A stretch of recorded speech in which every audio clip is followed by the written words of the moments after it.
South Korea's President Yoon Suk Yeol has been removed from office, 4 months after his short-lived attempt to impose martial law sparked a prolonged political crisis. The Constitutional Court on Friday announced in a unanimous verdict that it would uphold Parliament's vote to impeach Yoon last year over his failed power grab, stripping him of office and ending his presidency less than 3 years into his 5-year term. A presidential election will be held within 60 days. Ha Duck-soo, a Yoon appointee and long-serving technocrat, will serve as acting president until then. The hardline former prosecutor's move to impose martial law in December triggered South Korea's most severe political crisis since its transition to democracy in the late 1980s, leading to his suspension and subsequent arrest on a criminal charge of insurrection.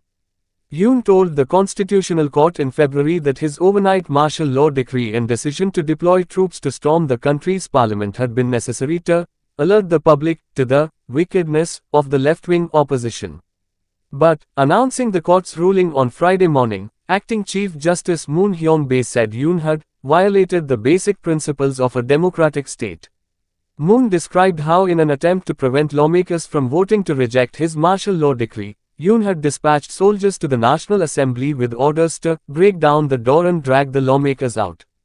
Yoon's defense minister also instructed counter-intelligence services to monitor the location of the National Assembly Speaker and the leaders of the main political parties, including his own, on the night of the martial law decree as a precursor to arresting them, Moon said.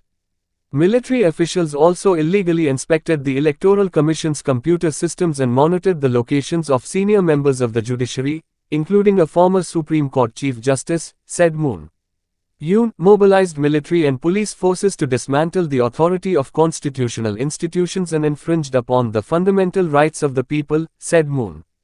In doing so, he abandoned his duty to uphold the constitution and gravely betrayed the trust of the Korean people.